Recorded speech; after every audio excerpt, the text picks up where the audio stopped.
pictures are on Yelp. Pull up all these pictures and you're like, oh, that's the dessert you're eating? All right, Michelle. That's the candle? Okay, that's the same candle.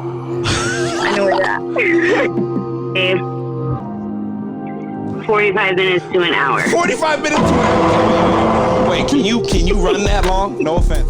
That's how I got married, dog. You know, first date, bro. Was that what you did? Yeah, my first date with her. And look at I think a guy's more comfortable being alone than a girl, but I mean, that's a whole nother You think so? I think First and foremost, I want to thank everybody for listening to Men Don't Know Podcast. I'm the man of many friends, your host and creator, Chris Boone. And here on the podcast, we talk with a bunch of guys. We ask a bunch of women questions over wine and cocktails. Whether you're listening to it on Google Play, iHeartRadio, Spotify, Apple Podcasts, SoundCloud, Pandora, YouTube, or you downloaded that Men Don't Know Podcast app, I can't thank y'all enough. Merch store is open as always, but hit us up on Instagram at Men Don't Know, Twitter at Men Don't Know 1. Shoot me an email, Chris at mendontknow.com, or hop on the mendontknow.com website and shoot me a message. Coy, my guy. Yep. How are we living? What's up, man? Back in the building like nothing, like we never left. Question of the day. And it was posed by one of the subscribers, great guy. And he wanted to know if people ended up with the people they have the most chemistry with. And I thought that was a great question. He said, do you think if people end up with the person that they have the most chemistry with? I think that's, I'm sorry. No. After you, Coy. I would say everybody should hope so. You would like to, but Yeah. I don't think that's the case. Yeah. Half the time, most of the time, I'm not sure, but I think it's like 50-50. 50-50. If you can't be 50-50 if divorce is like 65%. Can't be 50-50. Your best get is 65-35. Just because you have good chemistry, what does that mean? You're going to stick together? True. The question is chemistry, not which will end in a divorce or not. I think it's 30%. 30%. Yeah. Okay. I think 30% end up with the person they have the most chemistry with. Is chemistry the same as soulmate? You know that word that they throw around? Nah, I don't think so. I think soulmate's even deeper. Deeper, okay. Yeah, I'd say soulmate's even deeper. I agree with that. Chemistry is just one of those things where you could have all the chemistry in the world, but we have great chemistry, but there are things that you don't do correctly. Okay. You know, and then we could have great chemistry, but it's like you could have great chemistry with someone you're not attractive to too. Chemistry could also be rookie year only. Mm-hmm. Yeah. You know? Yeah. And the next year, you're like, what happened? And am I having chemistry with the person you are now or the person you're pretending to be? Sure. Because remember, you first meet a girl, you're flirting and stuff too. Oh, yeah. Flirting isn't always who you really are. Yeah. Would you rather go through the hard first? Find out first? I guess go through the hard with the girl, you start dating a girl, would you rather go through the hard first? Yeah, I mean, if you go through the hard first, it's easy to bail out because you're just like, I don't need this. And if you stick around. If you stick around, but what's the guarantee you'll stick around? I mean, there's no guarantees for anything. I suppose going through the hard first, battling through it, and ending up together will keep it stronger for the rest. Built the foundation. Yeah, but, a lot of people won't want to do the hard. Yeah. Because a lot of people won't date in the beginning if it's something that they don't even want to do in the first place, Yeah, no. There's no patience. 100%. Yeah, that's a good question. Especially at our age, there's no patience. No, 100%. No patience whatsoever. Let's call it Miss K, though.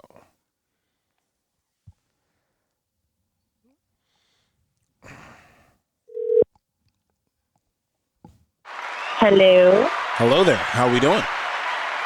Good. How are you? I'm excellent. Long time no hear, Miss K. I'm here with Coy. Coy, say what's up to Miss K. Miss K, what's going on? Not much. How are you? I'm good, thank you. All right, Miss K. Good. And we started spilling off on the question, but the question starts out with, do you think people end up with the person they have the most chemistry with? No. Well, no. I think bonds and relationships you have to work at. Yep. And I think chemistry can a lot of times be confused with lust feelings. Yeah. Um. Damn, she in her bag right now. And so I feel like a lot of times they're like, oh my God, we have great chemistry. And that's not the case. You guys are just like extremely physically attracted to each other. I think chemistry, people need to realize that chemistry is so much more emotional than people claim. Like, I feel like a lot of times when people say chemistry, they think like physical chemistry, like that quote spark.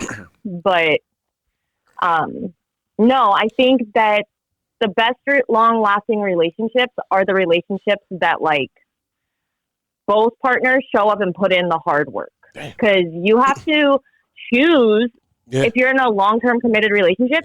There are going to be days or times where you wake up and you're like, I might not be completely in love with you like I was at one point. I love you, but I need to like pour into this relationship because I'm committed to it and work on it, and like vice versa. And there's other things that I think can happen, but I don't. Yeah, no. I think the chemistry and all of that is overused. Okay. And I think that people aren't really tapping into like their emotional sides in relationships nowadays. They're more focused on who looks good, who's great right now, but not who can I invest in long term.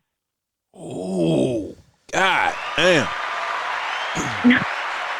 Let me ask you this, and then this is like the spinoff question. I have to ask you because you always have such good answers, and it's like,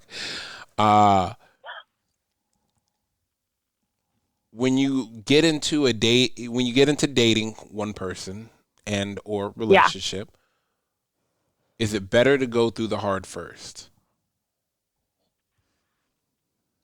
It depends. Okay. I feel like, what is the hard? Okay. I mean, I'm like, I don't know, but I'm just saying. I think like having those hard conversations, like, I think from the get-go, like, where do you see yourself in 5 years? Like, what is your plan? I feel like a lot of people are intimidated by those kinds of questions and don't have them. But if you have those hard conversations first about like values, and I know people say like, don't talk about religion and politics, but no, you have to. If you are going to be committed to somebody and potentially want a family or any of that, those are the conversations people realize, as uncomfortable as they are, they might be uncomfortable bringing up and in the moment, but you're either going to learn more about your partner and grow closer, or you're just going to be like, wow, we see this two different ways and this will never work. I mean, So I think if people have, not like first date, but like definitely like once you're committed and like exclusive with somebody, and it's like, okay, now we need to like have these conversations. Yeah, 100%. We're laying the foundation here. Yeah, foundation, like we're laying it on thick. It's heavy. Like we're really going through the motions. Like, where are you at? Where are we at? What do we have going on? Is this going to work? Like, where are we both moving in this direction type of thing? And you know something that I actually learned from you is you told me once, Oh, shit. You told me once that like, we were talking about like past relationships, and you had told me how like you and somebody who you had dated, like you guys scheduled time out of your week to like sit down and like check in with each other. Oh yeah. And I think like that's so important. Yeah. And it sounds like really you schedule time to check in with each other. Yeah. And yes, because even though you're living the day-to-day motions and seeing each other or whatever, that's not the same as being like, hey, I see you, you have my undivided attention. Yeah. How are you feeling? What's going on? Where are we? But it only works if two people are honest. It only works when you have the therapist there.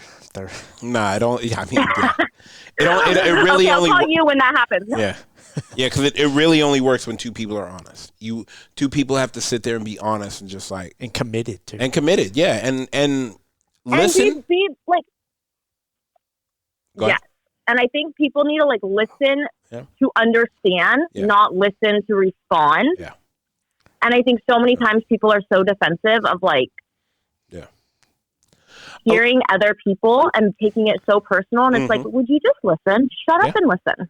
Yeah. A lot of conversations when you're asking someone how they're doing or they're venting to you to how they're doing, does not 9 times out of 10 they do not want to reply. They just want to be able to express. That is something. Yeah. No, go ahead. And then I've always thought about like I'm getting a gift this year for somebody, and I heard this in an interview, and I guess I have to write it with the note with the gift. But it's the idea of every day write down the hard and then light it on fire. Oh, I love that. And put it in the trash or put it in the sink and then put it out. Because it gives the idea of you're burning, you're actually watching the problems you've written down burn away. And it gives a different type of emotion. Yeah. It's a release type of thing. It is a huge release. It's a release It's like a huge emotional release for you to like, it's like seeing it through from start to finish. Yeah. And being able to like have that closure that some like situations won't be able to give you. Mm-hmm. And it doesn't need, like I said, it's not more of a journal thing. It's more of a, like it will create a different type of feeling. And like I said, like, you know, and I guess I should include a lighter or matches or whatnot, but it's the idea of writing down your problems, taking it to the sink, lighting it on fire and watch it burn in the sink. Mm-hmm. And I love that. And it's just like a release of like, damn, like you don't have to express the problems to anybody, but know that you have written it out. A lot of times people don't understand that writing out something, you're halfway there of getting rid of it or completing it. That is so funny you say that, because for the longest time, I was always like, when people would be like, you should journal. And I'm like, what the hell is that going to do? Wow. Mm-hmm. Well, going through like my own personal relationships and like schooling and everything, there have been times where even like not romantic relationships, like my family relationships, where I just need to get it all out. And I know that getting it out to them is literally going to do no good, but I need to get it out. And there have been so many times now where I've written it out and held on to it for a couple of days and like reread it and been like, okay, I'm good. And I would tell you, like, if you have matches, like at the end of the day, like write the worry down or write the frustration down. Tear it out of the book, go to the sink, light it on fire, and just watch it burn. I'm going to try that. Yeah. That sounds very therapeutic. What about the fire alarms? Like you're in the sink with the water on. You can that is making sure. Yeah. Or if you get like a metal trash can, little tin can. Yeah. But either way, you could put the tin can in the sink, fold it up, put it in there, and light it on fire. It's the idea of watching the problem disappear. You're watching you're watching it burn. You're watching it no longer be an issue to you. Yeah. I love that. Damn. Look at you. Getting in my bag. All right. I'm going to let you go. I appreciate you to the moon and back. I'm going to put something in the mail for you this week. I thank you so much. Right, I appreciate you. I appreciate you guys. Have a great evening. Thank you as well. Bye. Bye. Take it easy. Man, I mean, she said a lot of good things. I think the idea of it is we often hope to have the chemistry with the person that we want to have chemistry with, but I don't think we are patient enough to see where the chemistry will take us. You know, you mean letting the chemistry doesn't just, you can't force chemistry. No, you can't. Right? You can't. Initially when you first meet somebody, we connect. It's like Burroughs and what's his name, Jamar Chase. Yeah. They already have chemistry because it's built over years. Good example. Yeah, but when you try to force it, it's like now you're trying to be something that you're not too. You know, then when do you revert back to? 100%. I am who I am. Who I'm not, I will never be. All right, man. That's good. Let's get out of here. First, foremost, I want to thank everybody for listening, whether you listen to it on Google Play, iHeartRadio, Spotify, Apple Podcasts, SoundCloud, Pandora, YouTube, or you downloaded that Men Don't Know podcast app. I can't thank y'all enough. Merch store is open as always, but hit me up on Instagram at Men Don't Know, Twitter at Men Don't Know 1, shoot me an email, Chris at MenDon'tKnow.com, or hop on the MenDon'tKnow.com website and shoot me a message. Koi, my guy, we are out. How many pictures are on Yelp? Pull up all these pictures and you're like, oh, that's the dessert you're eating? All right, Michelle. That's the candle? Okay, that's the same candle. I know it. Babe, 45 minutes to an hour. 45 minutes. Wait, can you run that long? No offense. That's how I got married, dog. You know, it's first date, bro. Was that what you did? Yeah, my first date with her. And look at I think a guy's more comfortable being alone than a girl, but I mean, that's a whole Really? nother You think so? subject.